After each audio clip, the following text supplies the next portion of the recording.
శ్రీ మాత్రే నమః. హరికృష్ణ అస్ట్రాలజర్ కాకినాడ.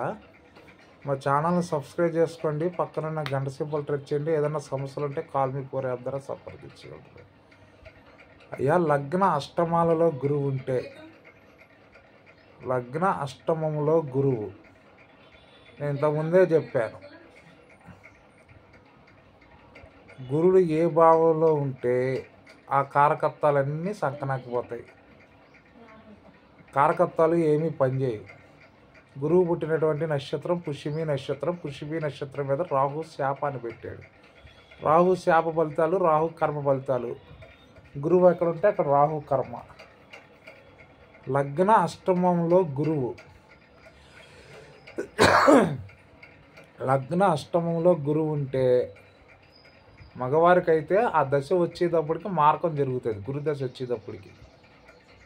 అదే లగ్న ఆడవారికి లగ్న అష్టమాల్లో గురువు ఉంటే భర్తకు మారకం జరుగుతుంది. అది మారకం అంటే చనిపోవడం.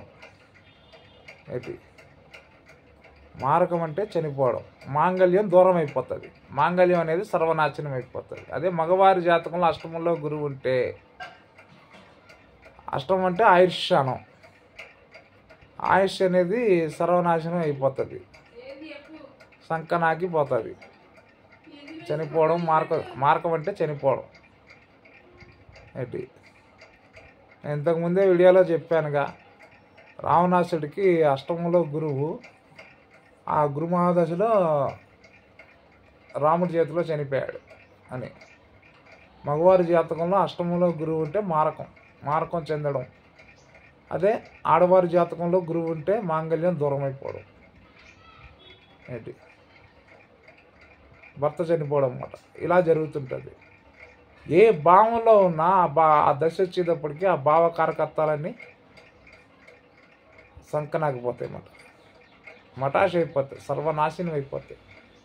గురువు సాంప్రదాయ జ్యోతిషంలో అత్యంత శుభుడు. కానీ అది డిఎన్ఏ అస్ట్రాలజీ ప్రకారం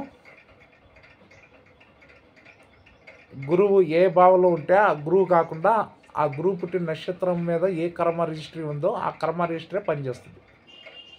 అది గురువే కాదు, ఏ గ్రహం అయినా కూడా ఆ గ్రహం ఫలితం ఇవ్వదండి. ఆ గ్రహం ఏ నక్షత్రంలో పుట్టిందో ఆ నక్షత్రం మీద ఏ కర్మ ఉందో ఆ కర్మ ఫలితాలు మట్టుకే మనకు వస్తుంటాయి. అది హరికృష్ణ అస్ట్రాలజర్ కాకినాడ. శ్రీ మాత్రే నమః.